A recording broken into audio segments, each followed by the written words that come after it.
The Old Guard 2 is an action-adventure superhero movie directed by Victoria Mahoney. It stars Charlize Theron, Thurman, KiKi Layne, and Chiwetel Ejiofor. The movie follows Andy and her team of immortal warriors who fight with renewed purpose as they take a powerful new foe, threatening their mission to protect humanity. If the title wasn't a dead giveaway, this is a sequel to the original Old Guard movie which came out in 2020. I was one of the few people who actually wasn't a fan of that original movie. I just found it to be really bland and such a dull action movie, despite the concept of immortal warriors being an interesting concept in theory on paper. These movies are based on graphic novels which I've never read, so I've no idea what the quality of the novels are like compared to the movies. The only reason I decided to check this out in the first place was because some members of the cast I recognize. It was enough to draw me in. How does this movie compare to the first? Well, let's find out. I'm going to start by talking about the performances, leading with Charlize Theron. She's of course famously known for portraying Furiosa in Mad Max Fury Road.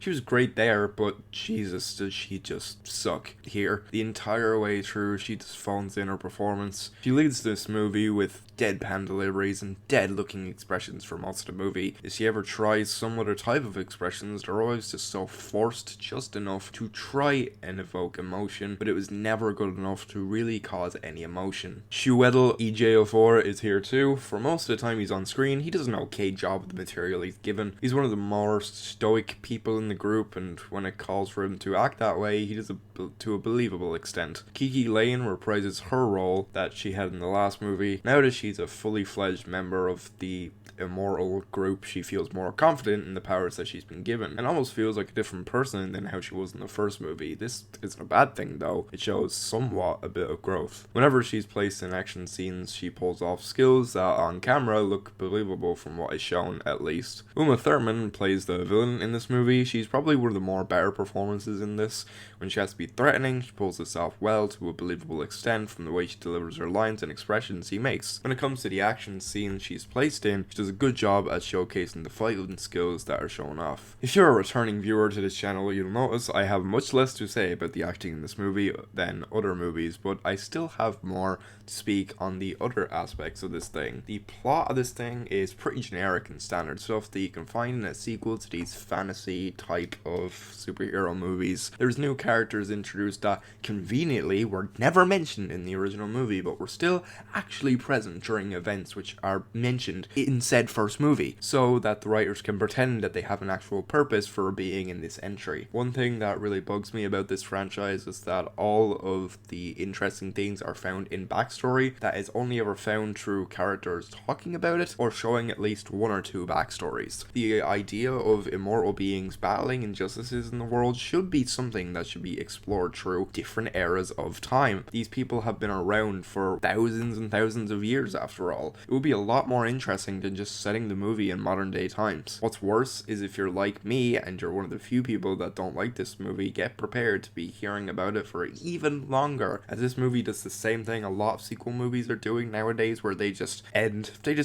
without any real resolution happening, leaving it open for another part without this movie ending conclusively on its own. It's focused on what's next without fully realizing its own self-identity. This movie is insanely boring, nothing of note really happens, and from the way the story is structured, it's incredibly predictable. Painfully at times. I thought this movie was shot terribly, which is interesting as the director of photography on this movie is Barry Ackroyd, who's done cinematography on films like Captain Phillips and The Big Short. If you've seen those movies, you can probably guess how this looks by the sound of it. It mainly consists of handheld shots, and while that form of cinematography works for those movies, it really has no place here. Having this free-form style gives a lot of movies this documentary feeling, as if you're there with the characters, but in a fantasy movie like this, it makes no sense to include that here. The opening scene alone sets up these handheld shots and constant zooms which are never let up, as there are so many constant zooms, whether it's done in camera or added digitally. Some people, and maybe the filmmakers themselves, will call this a style stylistic choice, but I actually find it a lot more malicious from the way the zooms are composed. It almost feels like Netflix is preparing people for how AI will end up being used in movies. If you see AI videos, you'll know that sometimes they always have this weird zoom effect. There were a few occasions where that was used here. It felt like they were testing the waters, prepping us for the inevitable. Even the framing in this movie can be weird. There's a scene after the opening sequence where Theron and Layne's characters are talking. This is shot as an over-the-shoulder dialogue scene, but the framing composition is really bad at times, as half the time when it cuts back to Theron's character, it always blocks half her face. Along with this, there is just a washed out,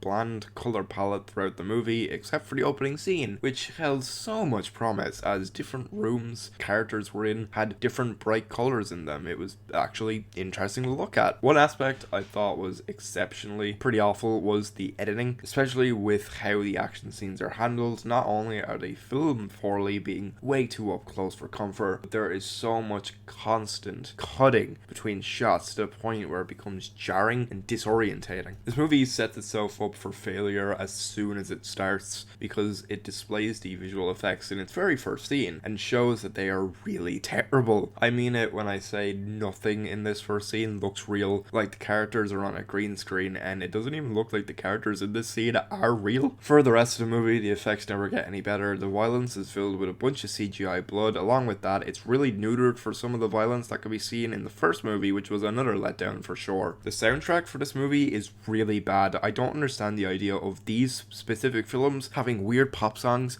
that don't suit the vibe of the film at all. It's funny how the effect of James Gunn's Guardians of the Galaxy really affected the landscape of action comedy cinema, if you can even call this movie a comedy, as even a movie like this is done, they need to include music like this and include humor when it isn't needed. This is coming from the mouth of someone who actually likes the Guardians of the Galaxy movies. I just think it's funny how many imitators have followed suit. Along with the licensed music, there is an original score composed by two people by the names of Ruth Barrett and Stephen Thum. The music in this movie is extremely bland, that just blends into the background for pretty much all of the scenes they're used in. There is nothing memorable about this at all. Not being memorable at all is the best way I can describe the entirety of this movie. I didn't like this at all. Sorry if that's a controversial take, but I don't even know if fans of the original movie will like this for how uninteresting and especially boring this entire movie is. I am dreading the inevitable release of a third movie, and hopefully they keep it as a trilogy. If anyone even wants more of these after watching two of them so soon after each other, I can safely say I don't want to see any more of these. The only reason I checked it out in the first place was to make this video, and boy, what a mistake that's been.